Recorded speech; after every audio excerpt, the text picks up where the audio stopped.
Mississippi authorities say 6 people were killed in a series of related shootings in Clay County, in the eastern part of the state near the Alabama border. The violence unfolded across 3 separate locations in and around the town of West Point, turning an ordinary day into one of the deadliest the community has seen in years. Clay County Sheriff Eddie Scott confirmed the deaths in a Facebook post, saying multiple innocent lives were lost due to violence. He later told local station WTVA that investigators believe the shootings were connected. Authorities emphasized that a suspect is now in custody and that there is no ongoing threat to the public. The sheriff urged residents to pray for the victims and their families, noting that law enforcement agencies are continuing to investigate. Details about the suspect and motive have not yet been released. Officials said more information is expected at a planned news conference. The shootings come just days after Mississippi Senator Roger Wicker warned that violent crime, drug trafficking, and gang activity were escalating in parts of the country. He argued that troop deployments and tougher security measures were not just appropriate, but essential. In recent years, violent crime, rioting, drug trafficking, and heinous gang activity have steadily escalated. The public sees these examples of crime in their communities, and they expect more from their government. They demand and deserve action. For this reason, President Trump ordered an immediate and coordinated response by deploying the National Guard to some of our nation's most dangerous cities. These strategic deployments are not only appropriate but essential. Nationally, crime rates have been falling. That is the headline. But incidents like this expose a deeper divide. While overall numbers improve, pockets of America are seeing deadly spikes, fueling fear, political tension, and urgent calls for action.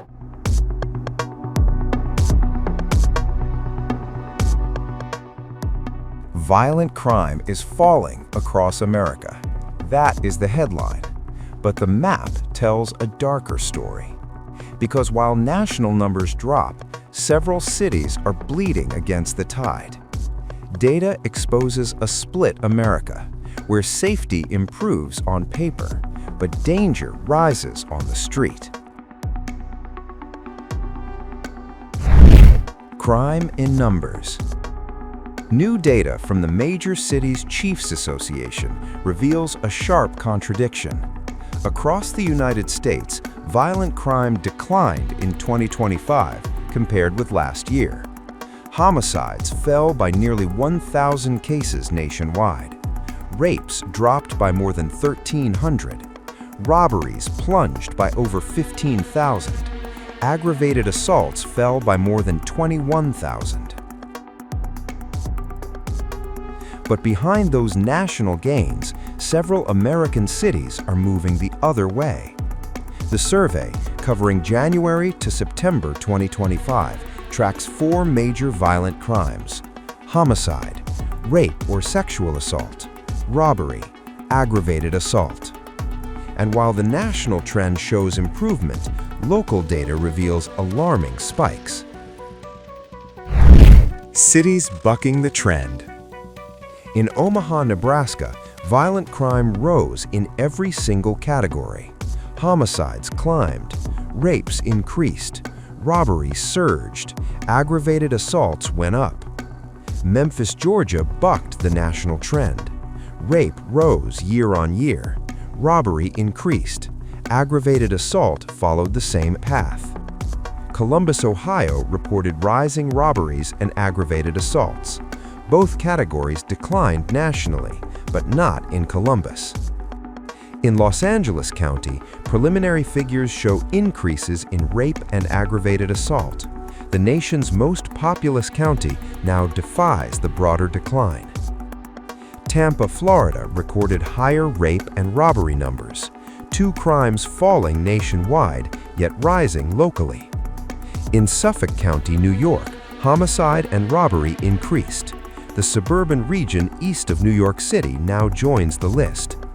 Wichita, Kansas saw year-on-year rises in homicide and rape, a direct reversal of the national trend.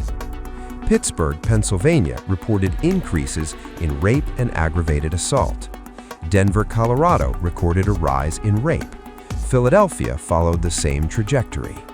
The Major Cities Chiefs Association warns the figures are preliminary.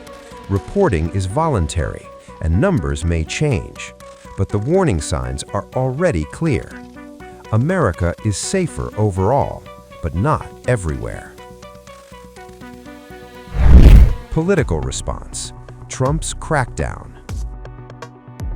President Donald Trump is making crime a central issue of his presidency. The White House says violent crime is trending down in major cities. Trump credits federal muscle. The crackdown began down in Washington, D.C., where he federalized the city's police force. National Guard troops were deployed. Federal agents surged. The president calls it a miracle.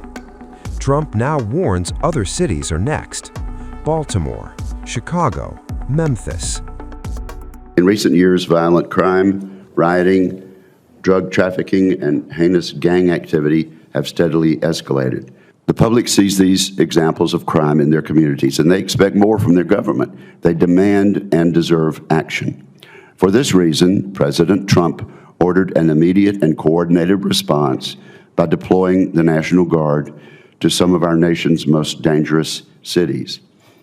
These strategic deployments are not only appropriate but essential. Democratic governors under pressure. The threat has triggered action from Democratic governors. Maryland's Governor Wes Moore announced state police reinforcements for Baltimore. He acknowledged progress, but admitted the work is far from finished. One person feeling unsafe, he said, is one too many. We are proud of the progress that we've been able to make, and we're all very, very concerned about how much work still needs to happen. If one person does not feel safe in their neighborhood, that is one too many. Safety in our community is paramount, but these deployments do not make our streets safer. They do not keep our families more secure. In fact, it is just the opposite. Instead, President Trump has taken our troops away from their core mission just to do his personal bidding, forcing them to patrol tourist areas in D.C. or invade a city where residents are peacefully protesting his inhumane policies. We know Trump's actions are not about so-called law and order. If he cared about law and order, he wouldn't have quite literally defunded our police by freezing and slashing federal dollars that help to hire, train, and equip law enforcement. Enabling the president, any president, to send military troops into American cities under transparently flimsy pretexts to meet his whims will have a dangerous and profoundly damaging impact on our nation's military. Our heroes did not sign up for this. They signed up to defend Americans' rights to free speech, not to intimidate Americans from exercising that right. Our troops deserve to know why they are being asked to do such legally unprecedented and deeply unpopular things on American soil. And make no mistake, this is deeply unpopular. Most Americans don't want this. Poll after poll has found that a majority of Americans oppose deploying troops for missions that should be handled by law enforcement. And Trump says Memphis crime is down only because he sent the FBI. He claims the same for Chicago and Los Angeles. In a fiery post, he promised more deployments. He said the real crackdown has not even begun.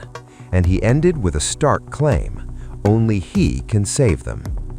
Posting on Truth Social, Trump said the FBI and federal officers were sent in.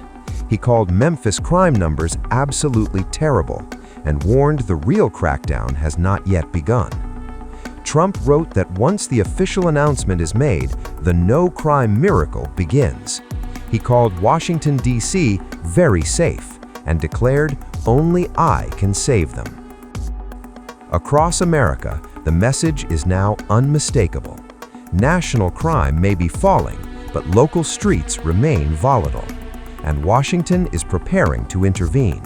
This is no longer just a statistics battle.